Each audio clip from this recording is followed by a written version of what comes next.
ஒரு பாட்டு பாடு. மருதமலை மாமணியே முருகையா.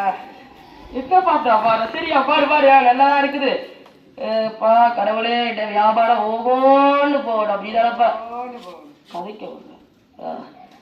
சரிப்பா, நீ வேலையை பாரு, வேலையை பாரு. கடவுளே இவனை வச்சு இன்னைக்கு நல்லா மூடு.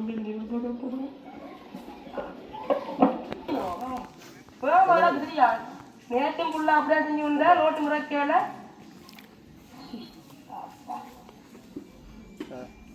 எல்லா கடையிலையும் கட்டு கட்டா காசு இருக்குங்களா? 20 ரூபா கிடக்கு.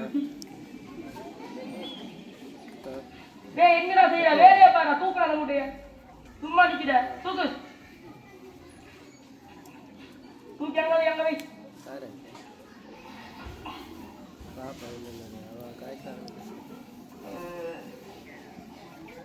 நேற்று காசு 1000 ரூபா, அங்க 30 ரூபா. ரெண்டு வேலை செய்யப்பட்டு போட்டா நல்ல கணக்கு இல்லை.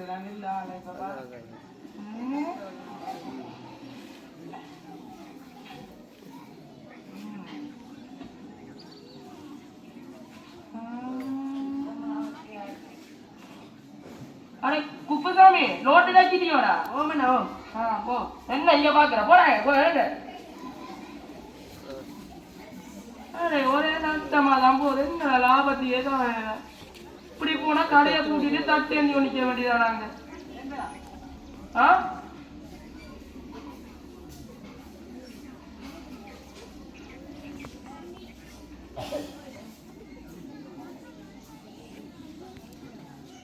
அடே குப்புசாமி, என்ன செஞ்சு நிக்கிறாங்க? வேலையை பாருடா. இங்க அங்க என்ன பூ பிடிச்சி ஒழிக்கிறியோ? வேற வேலையை எடுக்கிறா.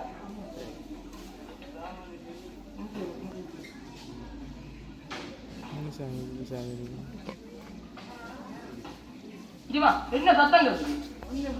உனக்கு வேற சொல்றாங்க. நீ வண்டி வா. உனக்கு டவுட் எனக்கு. 1 கிலோ சீனி எவ்வளவு கேட்டா என்ன சொல்லுவ? என்ன சரோஜாக்கான கடை? பக்கத்து கடை அப்படித்தானே பேர் சொல்றது. சரி சொல்லு. அவாண்ட கடையில 100 ரூபா, நம்ம கடையில 110 ரூபா. நாம அதிகமா விற்கணும். அப்பதானே 10 ரூபா லாபம். அடுத்த மாசம் சமாளிக்க முடியுமே.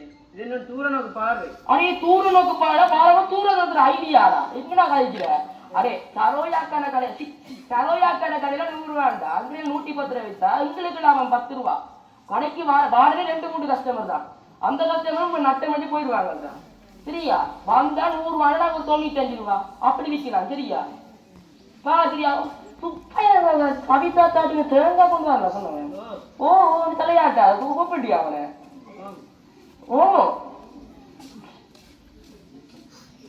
ஹலோ ஹலோ, எங்கேயா இருக்கிறீங்க? என்ன கையா கவிதா அப்படியே சொன்னாங்க. சுப்பையா, இங்க அங்க சுத்தறீங்க. இங்க வாங்க. 50 கொண்டாந்துருக்கேன். நல்ல செத்தல் பேங்க. அடுத்து பாருங்க. நல்ல பேங்க. நல்ல பேங்க. 50 தாங்க இருக்கையா. அவ்வளோ 110 ரூபா. 5500 ரூபா போட்டுருவாங்க. 110 என்ன என்ன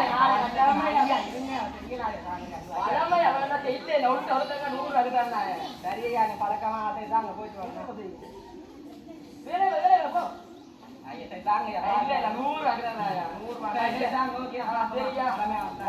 இப்படி செய்யலாம். லோட்டா வந்து ரேட்டு நோட்டு என்ன பாத்து சூப்பரா.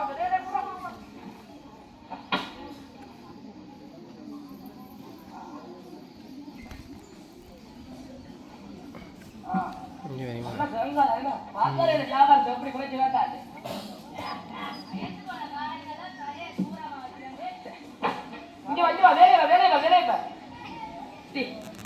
இன்றைக்கு என்ன அப்படி போய் கொண்டது? இப்படி 5000 வந்தது. இன்றைக்கு உழைக்கிற லாபம் தான். அடே பேரம் வாங்க வாங்க. இங்க வாங்க. காண்டனால காலையில வயது போகுது. அடையா ஒரு தேங்காமா 110 ரூபா. நல்ல தேங்காவா பாரு. தேங்காய் இங்க பாரு. தேங்காய் அங்கே. ஓ நல்ல நல்ல தானா விற்கலாம் 110 ரூபாங்க. அடிச்சு சொல்லுங்க. அடிச்சு அதான் 10 ரூபா. உங்களுக்கு 20 ரூபாய்க்கு தானே எடுத்துவானே. நான் எடுக்கலாம் எடுங்க. இதோட வச்சா நாங்கள் கடையை முடிட்டு போக முடியலாம். ஒரு தேங்காய் சரிங்களா? சரிங்க. அதான் வந்தாருங்க. இந்தாங்க. எங்களுக்கு லாபம் வரணுமே, அது மாதிரி வேணாங்க தெரியுங்க. மூட்டையா தூக்கல என்ன செஞ்சு பண்ணிக்கிறேன் நீ? ஏன்ட்டு அங்கிருந்து அங்க போடுற லோட்டு எல்லாம் போய் ஐயோ இவனை வச்சுக்கண்டு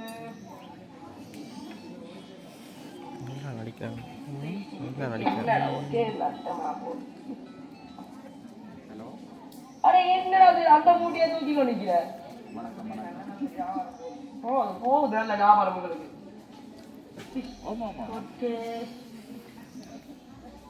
விற்கிறத நீ நோட்ல குறிச்சாரியா? குறிச்சு வைக்க தேங்காய் குறைச்சி இல்லை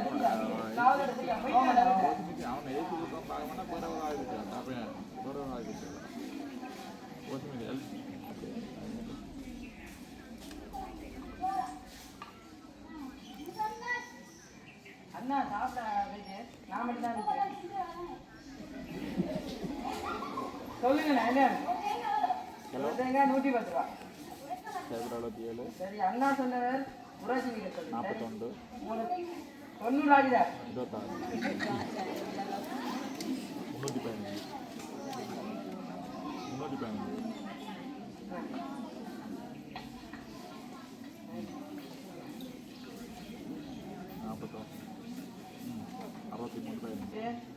என்ன ஸ்கூல் போகல?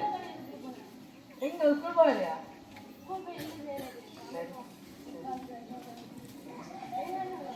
தேங்காய் 110 ரூபா.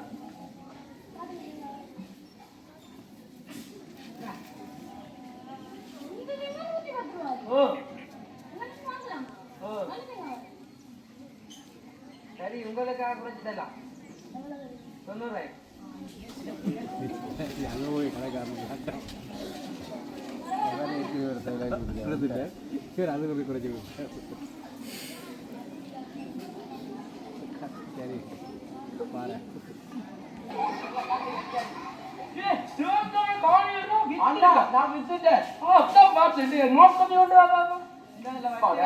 யாரும் செஞ்சுக்கலாம் போல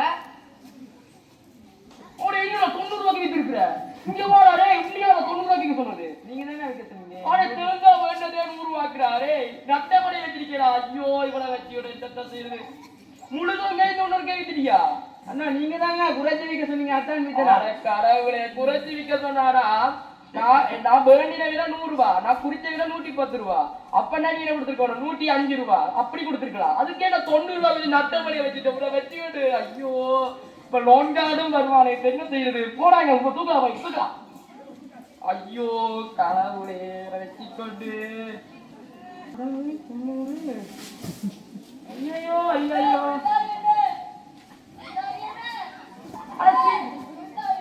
சிந்த வாங்க அடு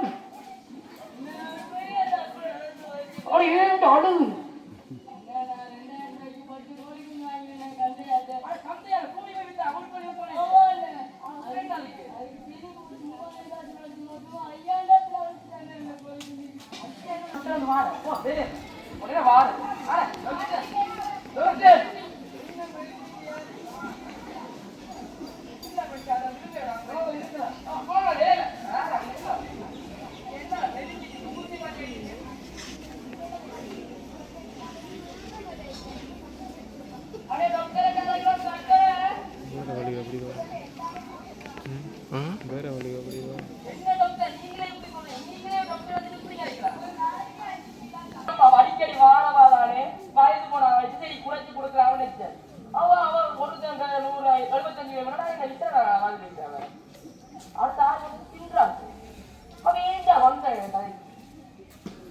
அவன் கோழியின் தேவன் தெரியாம நின்று போட்டு எங்கட அவன் கட்டி கொண்டிருக்கிறான். வந்த அவர் அடிக்கடி ஊத்தி சைத்துல அவர் வந்துட்டு 10 உள்ள தண்ணி போட்டு 90 ரூபாய் வெளியே விட்டுறான். நீ ஒரே நஷ்டமாவே இருக்கிற எத்தனை செய்கிறது? என்ன செய்யலாம்? ஒன்றுமே செய்யலாம். அதை பார்த்து கூப்பிடுறாங்க போயிட்டு வேண்டாம். அரே கண்மணியா வாங்க வாங்க.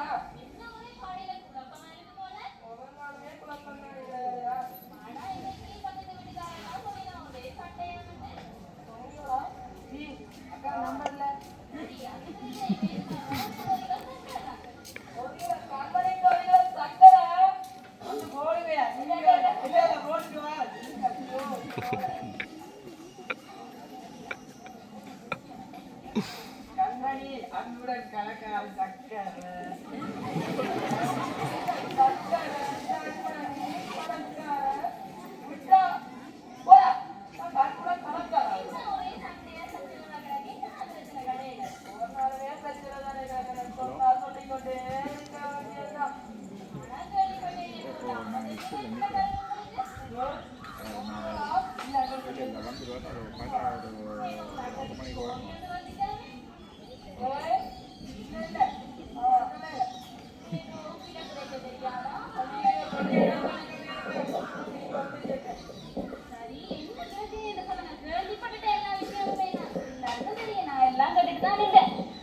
என்ன செய்யறது எல்லாம் கையிலே போயிட்டு அதுக்காண்டி அவனோட அப்படியா சண்டை பிடிக்கிறது?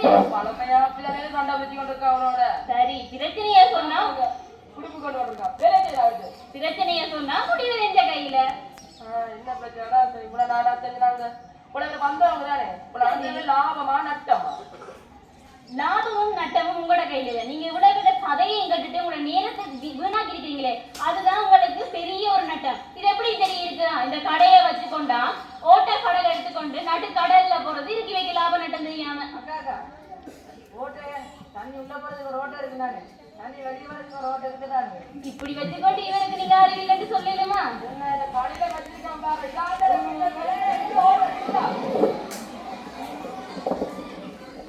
எல்லாருக்கும் வணக்கம். நாடகம் எப்படி இருந்தது என்றது உங்களோட மனசுல இருக்கிறது. இதுல இருக்க வர கருப்பொருளை சொல்றோம். இங்க லாபம் நட்டம். லாபம் என்றது என்ன? ஒருத்தட்ட இருந்து நீங்க வேண்டீங்கன்னு வைங்களேன், அது கொள்விட. அந்த வியாபாரி இப்ப ஒருத்தட்ட விற்க போறான்னு வைங்களேன், அந்த வியாபாரி வைக்கிறது குறித்த விலை. ஆகவே நீங்க ஒரு லாபம் என்று சொல்றீங்கன்னா அது குறித்த விலைக்கு வைக்கிறது. தொழிலாளி சொன்ன மாதிரி கொள்விலையை வச்சா உங்களுக்கு பேரும் நட்டத்துலதான் போய் முடியும். அதை விட ஒரு கடை எடுத்தா நீங்க என்ன நினைக்கிறீங்க? விற்கிறதுதான் வேலையா? போய் பார்த்தா தெரியும். கரண்ட் பில் கட்டணும், லோன்காரன் வருவான், கடைக்கு வாடகை கொடுக்கணும்.